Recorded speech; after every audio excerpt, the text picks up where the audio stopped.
22장입니다.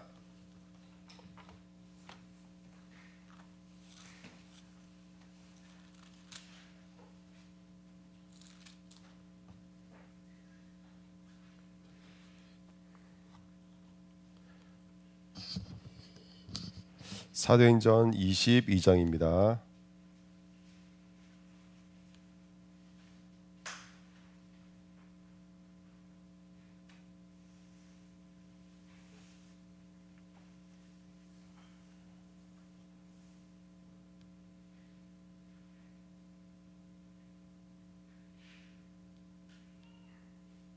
우리 제가 하는 절 여러분이 한 절 이렇게 교독하시겠습니다.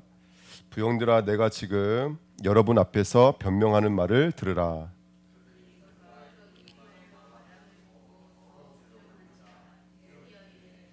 나는 유대인으로 길리기아 다수에서 났고 이 성에서 자라 가말리알의 문화에서 우리 조상들의 율법에 엄한 교육을 받았고 오늘 너희 모든 사람처럼 하나님께 대하여 열심히 있는 자라.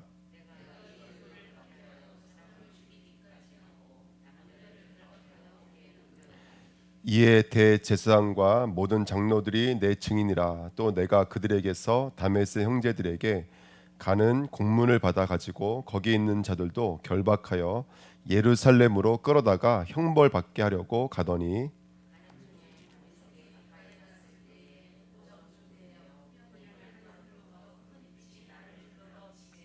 내가 땅에 엎드려져 들으니 소리 있어 이르되 사울아 사울아 내가 왜 나를 박해하느냐 하시거늘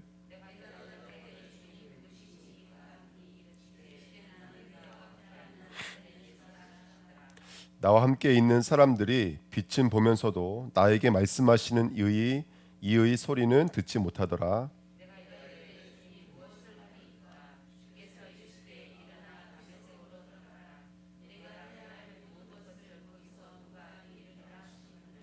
나는 그 빛의 광채로 말미암아 볼 수 없게 되었으므로 나와 함께 있는 사람들의 손에 끌려 다메섹에 들어갔노라.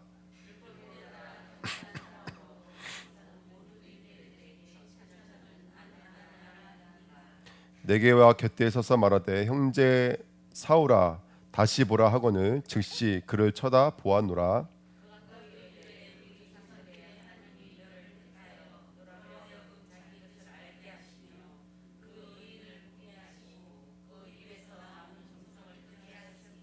내가 그를 위하여 모든 사람 앞에서 내가 보고 들은 것의 증인이 되리라.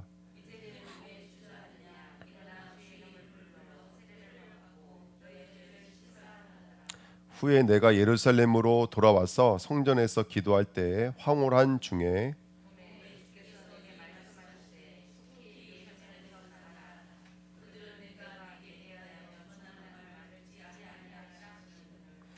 내가 말하기를 주님 내가 주를 믿는 사람들을 가두고 또 각 회당에서 때리고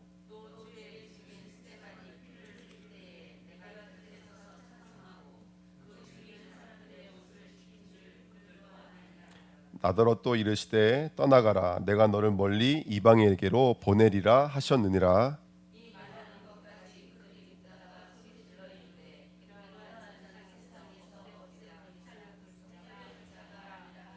떠들며 옷을 벗어 던지고 티끌을 공중에 날리니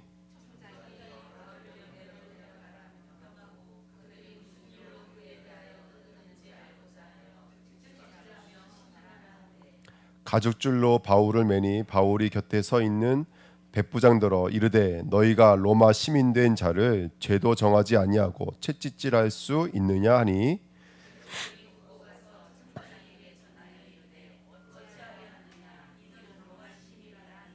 천부장이 와서 바울에게 말하되 네가 로마 시민이냐 내게 말하라. 이르되 그러하다.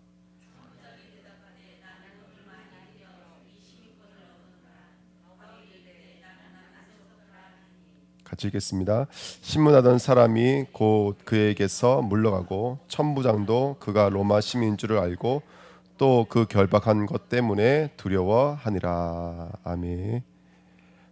어느덧 우리가 지금 사도행전 22장까지 왔습니다. 이제 예루살렘 성전에서 천부장 손에 넘어갔던 바울이 기회를 얻어서 이제 높은 곳에 올라가서 그 모여 있던 자기를 핍박했던 유대인들에게 복음을 전할 수 있는 교회인데 그 복음이 자신이 어떻게 예수를 믿고 어떻게 지금까지 오게 됐는지를 아주 간략하게 설명하고 있는 장면이었습니다.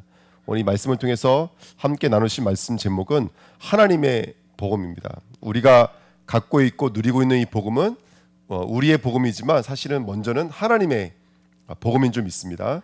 자, 저는요 말씀 받으면서 첫 번째 우리에게는 선교지가 있습니다. 우리의 선교지는 팔라완도 아니고 중국도 아니고 저희 다른 곳도 아닙니다. 가장 중요한 선교지가 어디냐? 오늘 보니까요 유대인이 있는데 유대인들은요 복음의 비밀을 알지를 못해요. 그냥 틀린 것을 붙잡고 있습니다. 근데 가장 중요한 게 뭐냐면 이거였어요. 율법으로 구원받을 수 있다는 거예요. 율법으로 구원받을 수 있다는 것은 다시 말하면 구원받을 만한 실력과 능력이 자기에게 있다는 거예요. 그러니까 이 사람들은 뭐가 없는 거죠? 전적인 타락이 없는 거예요. 전적인 타락이라는 말은 도무지 사람의 힘으로는 가능할 수 없는 그 자리까지 떨어졌다는 뜻이거든요. 띠끌이라는 거예요. 전적 타락인 거예요. 요만큼도 가능성이 없어요. 근데 유대인들은 뭐 어떤 잘못된 생각을 갖고 있냐면 우리는 할 수 있다는 것을 하나님이 아시고 우리를 택했다는 거예요. 우리는 할 수 있다는 거예요. 그러니까 가능성을 갖고 있는 거예요. 자기들은 구원을 받을 만한 의를 산출해낼 수 있는 실력이 있다는 거예요. 나를 짜내면 기름이 나오듯이 나를 짜내서 하나님께 이룰 수 있는 의를 만들어내겠다는 거예요.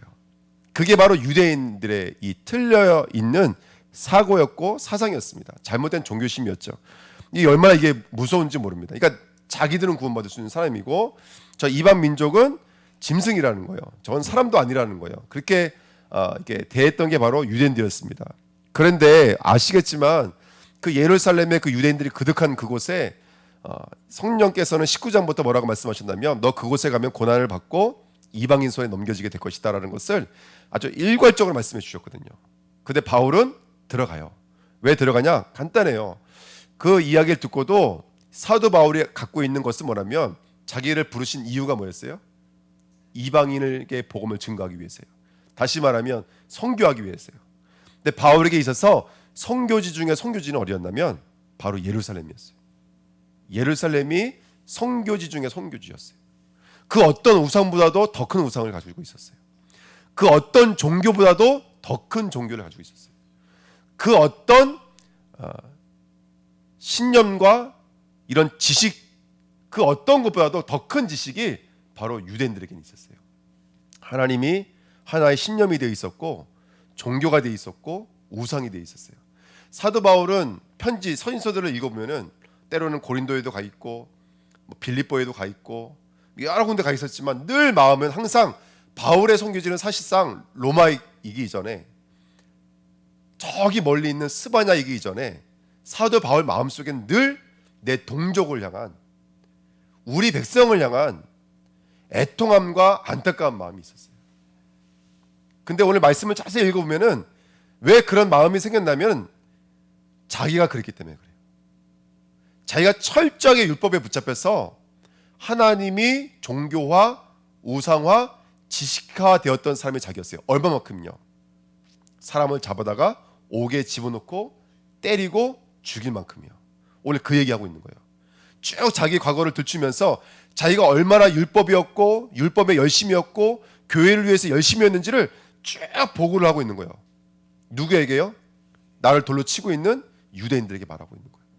그러니까 바울에게 있어 최고의 선교지는 땅끝이 아닙니다.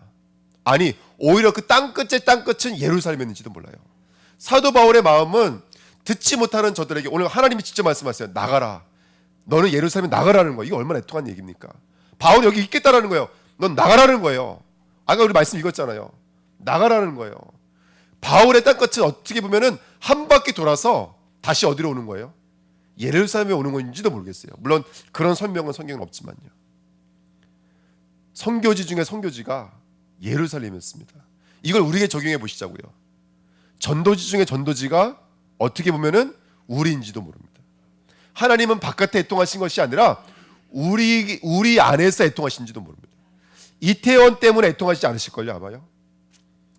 저기 바깥에 세상에 흘러가고 있는 그 문화, 그 종교 우상을 보면서 애통하지 않으실 거예요. 왜냐? 우리가 살면 거긴 살게 돼 있어요. 우리가 살면 우리 안에서 생명수 샘이 흘러가게 돼 있어요. 나를 초월하는 생명입니다. 이 생명은 나를 초월한 능력입니다. 귀신은 떠나가게 되어 있습니다. 치유되어지게 되어 있습니다. 나는 그런 사람입니다. 키는 뭐죠? 내가 전도되어져야 돼요. 내가 살아나야 돼요. 내가 그 예수의 물이 내게 임해야 돼요. 내가 예수의 말씀을 먹어야 돼요. 말씀을 들어야 돼요. 내가 살아야 돼요. 내가 사는 만큼 하나님이 창세전에 준비하셨던 일, 자기 때 자기 말씀으로 나타내기로 하셨던 그 일을 만나는 시점에 우리가 쓰임 받는 거예요. 어떻게 보면 하나님은 우리가 애통하신지도 몰라요. 갑자기 우리 젊은 친구들이 왔는데 연락이 안 돼요. 너무너무 애통하잖아요. 근데 하나님이 보실 때는 아니에요. 우리가 애통한지도 몰라요. 하나님은 우리 속을 바라보시면서 애통하신지도 모르겠습니다. 로마서 10장 1절 3절에 형제들아 내 마음에 원하는 바와 하나님께 구하는 바는 누구를 위함이니 이렇게 써 있냐면 이스라엘을 위함이니. 이거 바울이 맺던 말이에요. 로마서를 두고 곧 그들로 구원을 받게 합니다. 어디가 구원받았으면 좋겠다? 이스라엘이 구원받았으면 좋겠다. 이게 로마서 10장의 시작이었어요. 내가 증언하노니 그들이 하나님께 열심히 있으나 올바른 지식을 따르는 것이 아니니라. 하나님의 의를 모르고 자기 의를 세우려고 힘써 하나님의 의에 복종하지 아니하였느니라. 열심히 했지만 최선을 했지만 그들에게 하나님은 없었다. 그들에게 구원은 없었다. 그들에게 보좌와 하나님 나라는 없었다라는 거예요. 이게 얼마나 무서운 말인지 모릅니다. 그래서 우리는 한번 나 자신을 점검해 봤으면 좋겠습니다. 내가 의지하는 것은 무엇이며 내게 또 다른 가능성을 기대하고 있지는 않은지. 오늘 내 자신에 대해서 중요한 질문과 하나님의 물음을 던지시는 저와 여러분 됐으면 좋겠습니다. 아멘. 그래서 늘 저는 사도행전을 보면서 느끼는 거예요. 아, 신앙은 공식으로 풀어가는 것은 아니구나. 신앙은 하나님과 나와의 관계이고 순간과 찰나 속에 너희는 나를 누구라 하라고 하시는 주님의 음성을 듣는 거구나. 주님과 나와의 관계이구나. 오늘 이 시간에 주님이 있습니까? 나에게 말씀하시는 주님의 소리가 있습니까? 또 내가 고백하고 말할 수 있는 들으시는 귀가 내게 있습니까? 왜 우리끼리 모여서 막 얘기하는데 바깥에서 애들이 울면 갑자기 사람들이 누구 쳐다봐요? 저 설교할 때도 그래요. 여기 있는 분들이 자신들도 모르게 거기 쳐다보세요. 그럼 제가 갑자기 설교할 때 힘이 쭉 빠져요. 왜? 듣는 분이 없으시니까. 왜 기도 안 할까요? 듣는 귀가 없으니까 그래요. 나에게 들으시는 귀가 없기 때문에 그래요. 그러니까 기도 못하는 거예요. 기도는 열심히 되는 거 아니거든요. 근데 들어주신다라는 그 귀가 있다라는 믿음이 있다면 우리 박소연 집사님처럼 1시간도 2시간도 기도할 수 있겠죠. 우리가 하나님이 있는지 그것부터가 우리의 질문이 되어야 될 좀 있습니다. 세 번째 가장 중요한 선교지는 바로 그래서 나입니다. 22장 3절 5절 말씀 보실까요? 3절 5절에 나는 유대인으로 길리기아 달소에서 났고, 이 지역부터가 일단 비범한 지역이에요. 여기 누가 있냐? 이성에서 자라 누가 있었냐면 가말리알의 문화에서 우리 조상들의 율법의 엄한 교육을 받았고, 양대 산맥이 있었는데 그 한 맥이 이 지역에 있었어요. 그 스승이 이 지역에 있었어요. 그래서 이 친구는 어릴 때부터 엄중한 유대 교육을 철저하게 받았던 친구예요. 그리고 오늘 너희 모든 사람처럼 하나님께 대하여 열심히 있었어요. 얼마만큼 열심히 있었냐? 내가 이 돌을 박해하여 사람을 뭐하기까지 했다고요? 죽이기까지 하고 남녀를 가리지 않고 결박하여 옥에 넘겨놓으니, 이렇게 성경은 말하고 있습니다. 그러면서 이에 대지상과 모든 장로들이 누구의 증인이라고요? 내가 이렇게 살아오고 내가 이렇게 행동한 것에 대한 증언은 내 스스로가 아니라 너희들도 알지 않느냐, 이렇게 말하고 있는 거예요. 너희들도 알지 않느냐, 내가 어떻게 살았는지. 내가 표를 받아갔을 때 누구에게 표를 받아갔냐? 너 아니냐, 대제사장. 대제사장 너가 나에게 표를 주지 않느냐, 잡아오라고. 예? 너희들이 증인 아니냐. 스데반 죽었을 때 겉옷을 내가 메고 증인으로 손 들고 있었던 사람이 누구냐? 나였다라는 거예요. 이만큼이나 율법으로, 교회로, 신앙적으로 열심히 있었던 나라는 거예요. 근데 나중에 영적인 눈을 열어보니까 전도 대상지는 사실은 나였다라는 거예요. 오늘 우리 주은혜교회가 나를 들여다볼 수 있는 은혜가 있었으면 좋겠습니다. 갈라디아서 2장 13절 14절에 게바가 안디옥에 이르렀을 때에 책만 받을 일이 있기로 내가 그를 대면하여 책망하였노라. 야고보에게서 온 어떤 이들이 이르기 전에 게바가 이방인과 함께 먹다가 그들이 오매 그가 할례자들을 두려워하여 떠나 물러가매. 그래서 뭐라고 말하면 13절에 남은 유대인들도 그와 같이 외식함으로 심지어 누구까지도요? 바나바도 그들의 외식에 유혹되었느니라. 바나바가 누굽니까? 바울을 불러서 안디옥에 바울을 드디어 수면 위로 끄집어냈던 사람이 바나바라니까요. 수용의 사람이고 포용의 사람이었는데 그 외식에까지 유혹됐던 사람이 바로 바나바라고 성경은 말하고 있습니다. 참 무서운 얘기죠. 14절 그러므로 나는 그들이 복음의 진리를 따라 바르게 행하지 아니함을 보고 모든 자 앞에서 게바에게 이르되 네가 유대인으로서 이방인을 따르고 유대인답게 살지 아니하면서 어찌하여 억지로 이방인을 유대인답게 살게 하려느냐 하였느니라. 바울이 게바 베드로를 꾸중하는 장면입니다. 그러니까 사도행전 2장, 3장, 4장, 10장까지 베드로가 얼마나 성령에 충만했던 사람입니까? 그렇죠? 근데 시간이 흘러가니까 계속해서 그래도 뭔가 율법으로 구원받는 거 아닌가? 그래도 할례를 좀 받아야 되는가? 그래도 화목제사 한번 더 드려야 되는가? 계속 이게 올라온다는 거예요. 나중에 거의 미혹됐더라는 거예요. 바울이 예루살렘 갔다가 그 모습 보고 너무나 애통했다라는 거예요. 그래서 이렇게 말합니다. 16절에 사람이 의롭게 되는 것은 율법의 행위로 말미암음이 아니요 오직 예수 그리스도를 믿음으로 말미암는 줄 알므로 우리도 그리스도 예수를 믿나니 이는 우리가 율법의 행위로서가 아니라 그리스도를 믿음으로써 의롭다함을 얻으려 함이라. 율법으로서는 의롭다함을 얻을 유체가 없느니라. 우리도 마찬가지입니다. 우리도 늘 예수 그리스도의 십자가의 복음을 잊어버리면 행동하는 것, 움직이는 것은 다 율법으로 흘러가게 돼 있습니다. 행동 지침으로 가게 돼 있습니다. 그래서 이번 주에 말씀드렸잖아요. 나무 사이에 숨지 말라고요. 나무 사이에 숨으시면 합니다. 나 예배 나왔어? 여기 숨으시면 합니다. 예배 나오셔서 예수를 먹으셔야 됩니다. 이제 예수가 살과 피가 되셔야 됩니다. 그래야지 살아나는 줄 믿습니다. 소원하는 마음으로 이 시간 말씀을 먹으십시오. 말씀을 듣는 자가 되지 마시고 말씀을 받는 자가 되십시오. 왜? 말씀은 하나님이시니까요. 말씀은 지금도 살아서 역사하시니까요. 축원드립니다. 아멘. 나를 먼저 전도해야 됩니다. 어떻게 하면 될까요? 간단합니다. 우리가 쭉 강단의 말씀처럼 생명나무로 가려면 뭐를 거쳐야죠? 선악과를 거치지 않으면 생명나무를 갈 수가 없습니다. 썩을 것을 먼저 주셨습니까? 썩지 않을 것을 먼저 주셨습니까? 썩을 것을 먼저 주셨습니다. 오죽하면 하나님이 예수님께서 누구의 지혜를 가지라 그랬어요? 뱀의 지혜를 가졌어요. 이 말은 하나님이 뱀을 통해서 우리를 복음으로 이끄신다는 거예요. 제가 지금 말씀드린 게 뭐냐면 우리는 모든 것들이 하나님이 우리에게 주신 율법이에요. 그 율법을 잘 경작하시면서 아 그렇구나, 나는 예수가 아니면 안 되는구나를 확인하고 또 체험하는 거예요. 이게 지혜자입니다. 지혜자는 누구를 경외하게 돼 있어요? 하나님을 경외하게 돼 있어요. 이게 지혜예요. 뱀에게 줬던 지혜예요. 비추라고 이 땅을. 근데 비추긴커녕 그 지혜를 더럽혔던 것이 바로 뱀이었습니다. 그래서 지금 이 지혜를 누구에게 허락해 주셨냐? 우리 주내교회 성도들에게 허락해 주신 줄 믿습니다. 정말입니다. 그래서 우리 주내교회는 영적인 눈이 열려지는 은혜 있었으면 좋겠습니다. 오늘 이 10절에 보니까 10절에 보시면요, 빛이 임했어요. 사울아 사울아 그랬어요. 네가 왜 나를 박해하느냐 그랬어요. 나는 네가 박해하는 예수다 이렇게 말씀하셨어요. 그 다음에 10절에 뭐라 그러냐면 바울이 뭐라고 말하는지 들어보세요. 내가 이르되 주님, 그 다음에 뭐라 그랬어요? 예수님 나타나니까, 하나님이 나타나니까 바울에게서 뭐가 튀어나온다고요?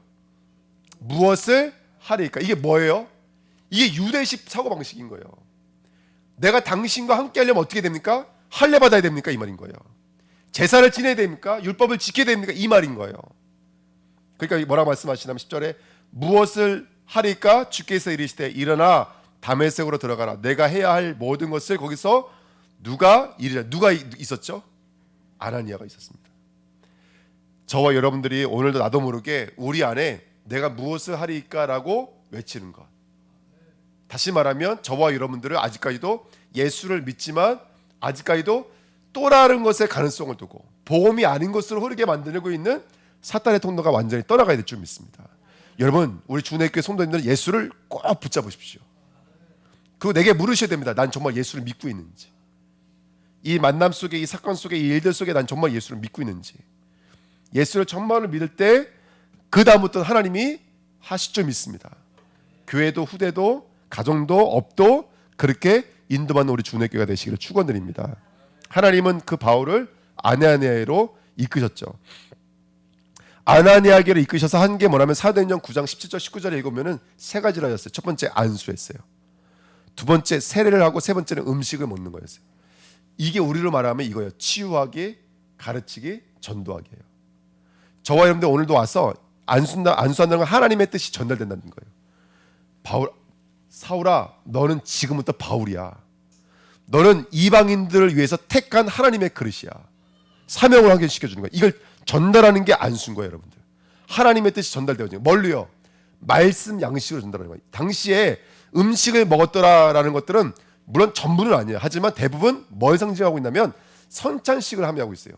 예수를 살과 피를 나누는 거예요, 여러분들. 그걸 또 다른 말로 말하면 세례가 뭐죠? 나는 죽고 예수가 하나가 돼서 다시 태어나는 거예요. 이걸 우리가 오직 유일성 재창조라고 하는 거예요. 오늘도 말씀을 통해서 나를 치료해 나가셔야 돼요. 복음을 듣지 못하게 만들고 믿지 못하게 만드는 게 분명히 있습니다. 누구에게나 가문부터 내려왔던 각인뿌리 체질이 분명히 있습니다. 있죠? 이거 다 있습니다. 정말로 말씀드릴 때 예수 앞에 나가시면 그것들 하나씩 치유하기 시작하십니다. 치유되어지는 만큼 저와 여러분들이 움직일 수 있습니다. 하나님의 뜻대로 움직일 수 있습니다. 근데 이게 안 되면 계속해서 뭐가 나를 올무로 붙잡냐면 율법과 사탄의 지혜가 나를 올무로 붙잡습니다. 치유하려면 어떻게 되죠? 가르치기. 날마다 성전에 있든 집에든지 모이면 은혜 받으셔야 돼요. 모이면 말씀 받으셔야 돼요. 말씀 붙잡고 기도하셔야 돼요. 흩어지면 전도하기. 전도는 하나님의 역사를 경험하시는 거예요. 캠프입니다, 여러분. 캠프는 하나님의 역사를 경험하는 거예요. 제가 어저께도 그 고산 한경면에 있는 교회를 갔다 왔거든요. 하나님이 하셨다라는 것이 2달 만에 갔는데 하나님이 하셨습니다라는 것밖에 안 남았더라, 교회가요. 첫 번째는 2달 동안 가지 못했던 이유가 뭐냐면 불법 체류자 잡아간다고 공문이 뜬 거예요. 그러니까 이제 모든 예배 모임 이런 것들은 이제 좀 아꼈던 것 같아요. 보니까요. 숨어서 하시고 막 이랬던 것 같아요. 그러니까 저희도 못 갔는데 감사하게도 여기 교회에서는 성도들 중에서는 한 명도 이번에 적발돼서 잡혀가신 분이 없다고 그렇게 말씀하시고, 이번에 또 성전 건축을 갑자기 또 하게 됐는데 지금 살고 있는 곳이 매물로 나왔나 봐요. 이제 쫓겨나가게 생겼는데 식구가 50명 되는데 물론 다는 아니지만 거기 20명 정도 살고 있거든요. 갈 데가 없는 거잖아요. 근데 그게 원래 옛날 교회였는데 그 전에 있던 목사님이 그거를 아주 시세보다 싸게 내놓으셨나 봐요. 그러셔서 아주 싸게 해놓으셨는데 한 5억 한 2천만 원 정도 이제 매물로 나왔는데 헌금이 지금 얼마만 모여졌냐면 4억이 모여졌다 그러더라고요. 그러니까 일하러 오신 분들이잖아요. 일하러 오신 분들이 그분이 뭐 하러 오신 거예요? 돈 벌러 오신 거예요. 근데 성령께서 실제로 임하니까 그렇게 하나님 역사하시더라는 것이죠. 돈 얘기하는 게 아니라 정말 하나님께서 역사하시면 우리를 초월하기 시작합니다. 치유하기, 가르치기, 전도하기. 그래서 너무너무 감사하고 너무너무 행복하고 할렐루야. 그래서 그리고 왔는데요. 그래서 우리 주은혜 교회가 모든 캠프의 축복을 통해서 하나님이 하시는 것들을 보는 교회가 됐으면 좋겠습니다. 그래서 너무 감사하더라고요. 하나님 저를 보내주시고 그 찬양하는 거 한번 들어보세요. 나중에 같이 가주셔서 진짜 은혜가 되고 그분들 예배 드리는 거 보면은 진짜 은혜가 돼요. 우리는 찬양할 때 앞에 있는 분들만 찬양하시잖아요. 근데 거기는 앉아 있는 분들의 소리가 더 커요. 정말로 아주 마음을 울리는 찬양이 있습니다. 그래서 얼마나 감사한지 몰라요. 그래서 우리 교회가 그렇게 은혜 받는 교회가 됐으면 좋겠습니다. 그러니까 내 안에 영적인 역사가 일어났습니다. 아까 담의 속에서 뭐가 임했냐면 빛이 임했어요. 여러분 말씀의 빛이 임해야 될 줄 믿습니다. 캠프는 빛이라는 말씀 많이 들으셨죠? 캠프는 빛이 임하는 겁니다. 빛이 임하면 뭐가 떠나가죠? 무지로 역사하는 어둠이 떠나갑니다. 그러면 깨닫게 되어집니다. 여러분 우리의 머리가 짧아서 못 깨닫는 게 아니에요. 못 듣도록 막고 있기 때문에 못 듣는 거예요. 그러니까 하나님께서 강력한 빛으로 역사하시는 거예요. 얼마만큼요? 이 바울이 땅에 꼴꼴아진 만큼요. 눈을 잃어버리고 먹지도 못하고 마시지도 못하고 시체를 만들어버렸다니까요.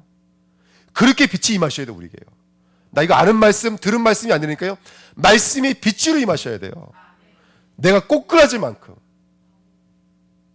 내가 말씀에 아멘하지 못하고 말씀에 무릎 꿇지 못하고 말씀에 이끌림 받지 못하게 만들고 있는 그 모든 것들이 완전히 꺾어질 만큼 이 영적 역사가 우리에게 임해야 돼요.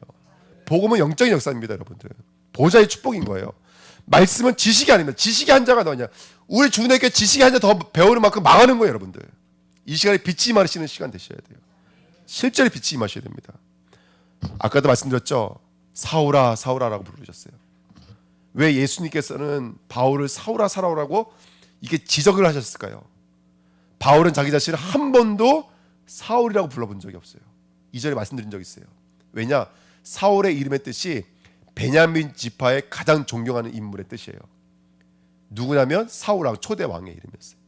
그러니까 아마 이 사울이 유대인에서 났을 때에는 너도 그렇게 훌륭한 사람이 되라, 그 준수하고 아름답고 멋있는 사람이 되라고 아마 이름 붙였던 것 같아요.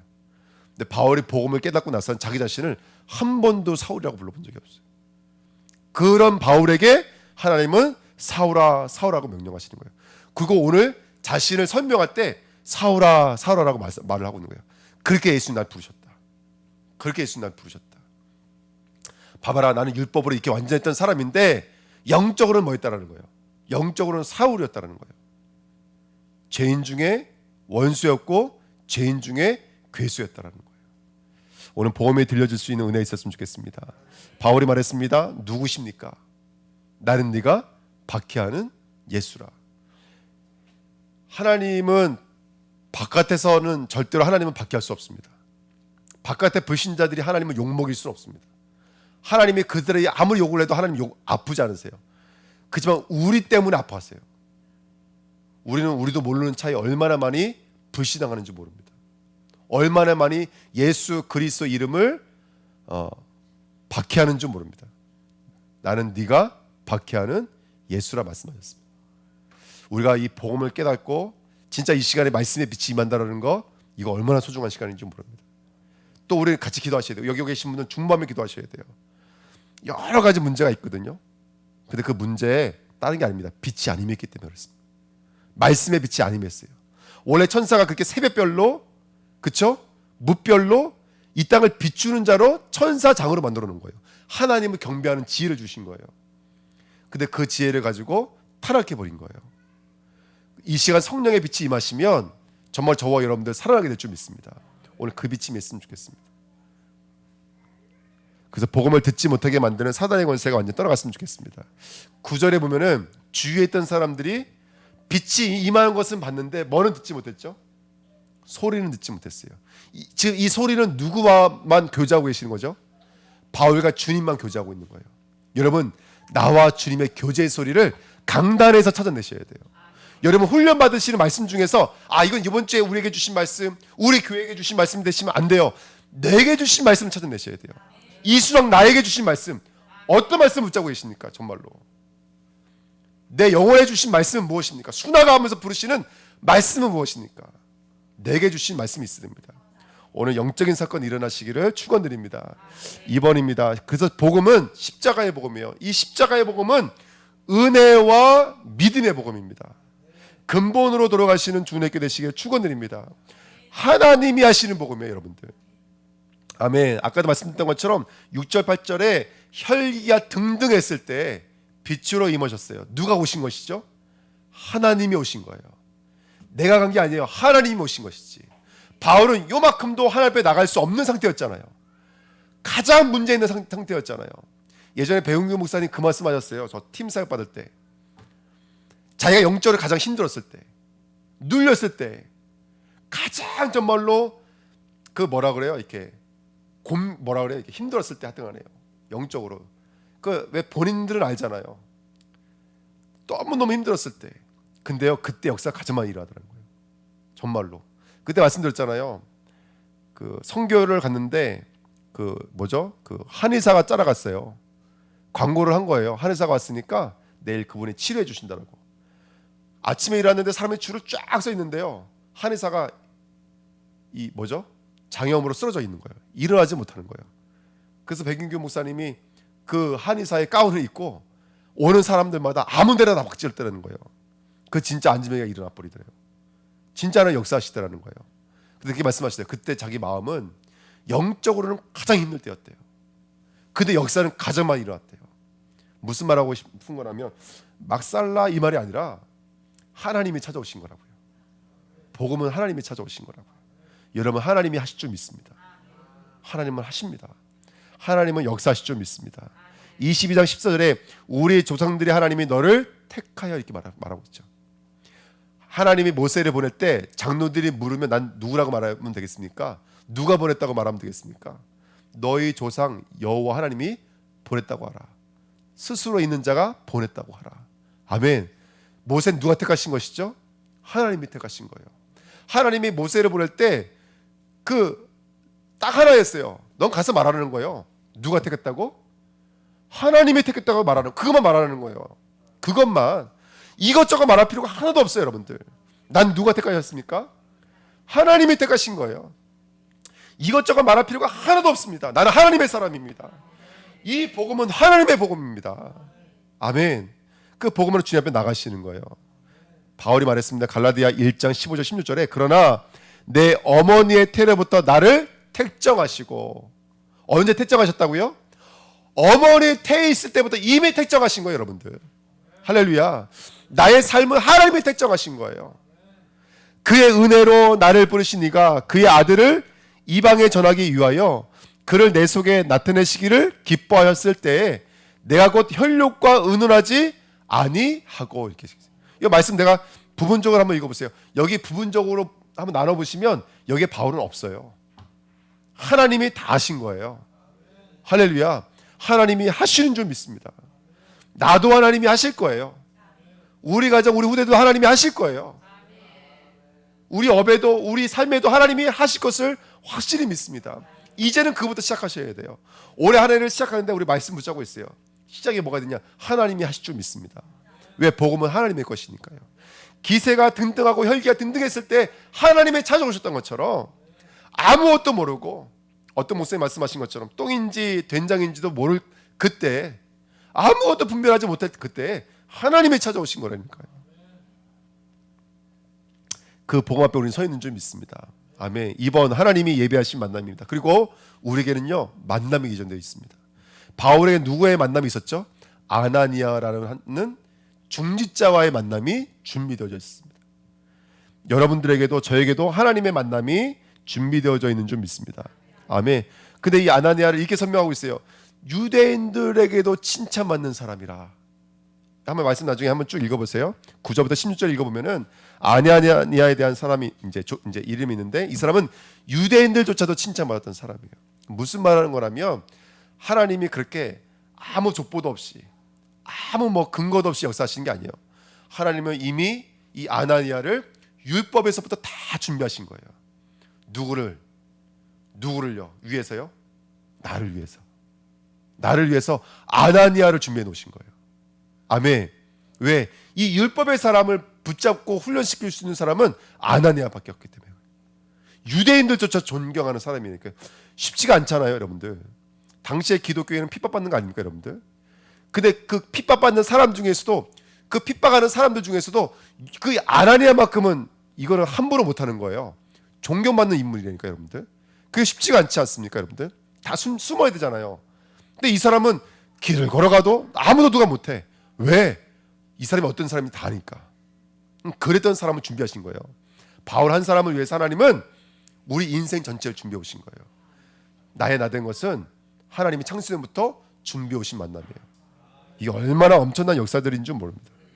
그래서 13절에 보시면 바울의 눈을 열어주시고, 14절에는 바울의 정체성을 각인시켜주시고, 15절에는 바울의 사명, 복음을 증거할 증인으로서 하나님 깨닫게 만드시고, 16절에는 바울로 하여금 재창조, 세례의 축복을 아나니아를 통해서 이 모든 역사들을 다 준비하신 줄 믿습니다. 여러분들에게 만남의 축복 있으시기를 축원드립니다. 아멘. 여러분들의 담임 목사를 통해서 말씀 받을 때 사람은 보이지 않고 하나님의 음성을 들을 수 있는 축복이 있으시기를 축원드립니다.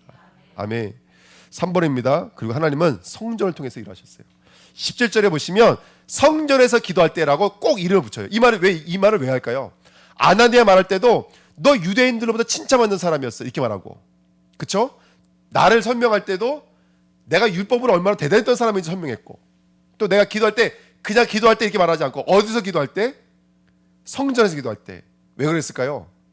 유대인들은 성전 그러면 깜빡 죽잖아요. 그죠? 내가 근본 없이 지금까지 한 거 아무것도 없다라는 거예요.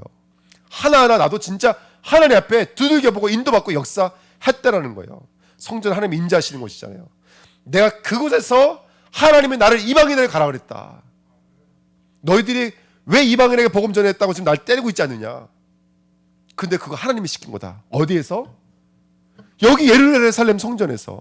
그 이야기하고 있는 거예요. 17절 보실까요? 자, 그렇게 한 바퀴 삥삥 돌았어요, 이 바울이. 그게 복음을 받고 있다가 이제 예루살렘으로 올라가게 됩니다. 그때 기도한 거예요. 17절에 보시면 후에 내가 예루살렘으로 돌아와서 성전에서 기도할 때 이렇게 써 있죠. 그렇죠? 성전에서 기도할 때 예루살렘에서요. 다른 데서 기도한 게 아니에요, 여러분들. 너희들 그렇게 성전을 엄청나게 기준치로 여기고 있다면 그러면 나에게 그때 역사하셨던 분은 누구겠느냐? 사단이겠느냐? 그 성전이 어떤 성전인데? 하나님이 인자하신 성전이라며. 누가 역사하셨겠냐? 내 음성에 들려왔던 음성은 누구 것이겠느냐? 하나님의 것이라는 거예요. 18절 봄에 주께서 내게 말씀하실 때 속히 어디에서 나가라? 예루살렘에서 나가라. 왜 나가라고요? 그들은 내가 내게 대하여 증언하는 말을 믿지 아니하리라. 여긴 지금 듣지 않는다. 여긴 지금 시간표가 아니라는 거예요. 19절 내가 말하기를 주님 내가 주를 믿는 사람들을 가두고 또 각 회당에서 때리고 또 주의 증인 스데반이 피를 흘릴 때 내가 곁에 서서 찬성하고 그 죽이는 사람들의 옷을 지킨 줄을 그들도 아나이다. 내가 이런 사람입니다. 근데 21절에 내가 이런 사람인데 설마 그 사람들이 나를 모른 척 하겠습니까? 내 말 조금이라도 듣지 않을까요? 아니라는 거예요. 넌 지금 여기는 하나님의 복음이잖아요. 예루살렘에 지금 일들은 닫혀져 있는 거예요. 어떻게 하라는 거예요? 나가라는 거예요. 21절 나더러 또 이르시되 뭐라고요? 떠나가라. 나 이 정도 되면은 내 말 들을 텐데요. 나가라. 하나님의 복음이라니까요. 그들이 듣는 시간표, 그들이 복음을 받는 역사들 하나님의 거라고요. 나가라. 내가 이런 사람이라고 말하면 아마 그 사람들이 아유 그럼 들어보자. 바울이다 바울. 내가 실수했다. 바울이 얼마 됐다는 사람이냐? 아니라는 거예요. 네가 아무리 그래도 저 사람도 안 듣는다는 거예요. 왜? 복음은 누구 것이기 때문에요. 하나님의 거기 때문에. 그러니까 여러분들 우리가 캠프를 한다? 전혀 제가 캠프를 계획 잡고 한 게 아니에요. 저 아직도 기억나요. 한 2년 전에 강단 말씀 준비하면서 주간 메시지 확인하는데 캠프를 한다는 게 꽉 들어오는 거예요. 그래서 그때 제목이 그때 뭐죠? 그때 아마 요한복음 하면서 이제 요단강을 건너는 캠프였던 것 같아요. 그래서 말씀 제목이 아마 그 강을 건너는 캠프 아마 그랬던 것 같아요. 그때부터 캠프가 시작이었어요. 저에게는. 근데 지금 하나님께서 우리 주은혜교회에 저에게 캠프의 은혜를 계속 주시고 계세요. 우리 남원과 지금 캠프 응답 중에 있고, 그 다음에 우리 또 목요일날도 캠프 응답 중에 있고, 계속 하나님이 캠프를 인도하고 계시고 미용 캠프든지 썸밋하고 캠프든지 또 이번 주 월요일 날에는 드디어 닭기장집에서 우리 해장국집에서 우리 다민족 캠프 시작했어요. 야곱 전도사 우리가 그동안 뭐 야곱 전도사 도와주게 됐는데 그날 완전 진가가 발휘되더라고요. 얼마나 제가 감동받았는지 몰라요. 그래서 그 두 사람이 응답받았는데 뭐라 그러냐면 제가 이번 주 목요일 날 거기 고산에 가서 다민족 예배 드린다 했더니 내 친구들이 거기 있어요. 그때 깨달았어요. 아 그렇구나. 그때 그 고산에 예배 드리면서 이 동쪽에도 우리 중화복음화를 위한 제자들이 세워지게 해달라고 우리 같이 기도합시다 그랬거든요. 하나님이 응답하신 거구나. 두 사람이 그냥 두 사람이 아니겠구나. 이 사람들의 기도로 세워진 사람들이구나. 제가 이걸 확인하고 왔거든요. 우리가 조금만 여러분 하나님이 하십니다. 하나님의 복음입니다. 이걸 인정하는 자가 되시자고요. 아멘. 4번 보십시오. 저와 여러분들을 위해서 하나님은 모든 것을 다 준비하였습니다. 정리하는 거요. 율법 또 누가 준비하신 걸까요? 율법도 하나님이 준비하였습니다. 바울을 위한 준비예요. 한 나라를 위해서 237을 위해서 그 바울의 영세전부터 뱃속에 있을 때부터 지금에 이르기까지 이 모든 바울의 일생을 준비하신 것도 하나님이신 줄 믿습니다. 예. 바울의 생각 아니었습니다. 바울의 뜻 아니었습니다. 우리의 모든 역사 일들은 하나님의 인도인 것을 믿습니다. 오늘 폭동이 일어나서 때렸어요. 누가 하신 걸까요? 이것도 이거 때려야 돼요. 그래야 이제 천부장이 바짝 긴장하기 때문에. 오늘 때리는 중에 뭐라 그랬어요? 그 처음부터 말하면 되잖아요. 바울이. 근데 참 나쁘지 않아요? 시크 맞은 다음에 백부장한테, 그것도 쫄병한테 말했다니까요. 나 사실은 로마 시민권자야. 그때 이 백부장이 완전히 간담이 녹아 천부장에 쫓아간 거예요. 그 천부장도 긴장한 거예요. 원래 로마 시민권 때릴 때에는 어떻게 해야 돼요? 재판을 한 다음에 때려야 돼요. 재판 없이 때렸잖아요. 난리가 난 거예요. 그래서 재판하러 올라가야 돼요. 이제 재판하러 꼼짝없이 얘네들이 지키면서 가야 되는 거예요. 이제 폭동도 하나님이 준비하시고 로마에 속국되도록 또 하나님이 준비하시고 바울을 위해서 이제 로마 복음화를 위한 로마 시민권도 하나님이 준비하신 점이 있습니다. 우리 이 속에 있다니까요. 옆사람 인사하겠습니다. 난 너무 감사합니다. 아멘. 다시 한번 인사하겠습니다. 하나님이 준비하셨습니다. 아멘. 기도하겠습니다. 하나님 감사드립니다. 언약의 말씀을 붙잡고 하나님의 복음 속으로 들어가기를 원합니다. 우리를 묶어놓고 있는 율법과 우리의 기준과 우리의 학문과 우리의 지식에서 나와서 이 하나님의 복음 앞에 설 수 있는 귀한 은혜 있기를 간절히 소원합니다. 우리 심령의 마음을 열어주시고 하나님이 준비하신 그 복음을 헤아려 알 수 있는 그 자리로 우리 주은혜교회 모든 성도들을 인도하여 주옵소서. 감사드리며 예수 그리스도의 이름으로 기도하옵나이다. 아멘. 제가 축도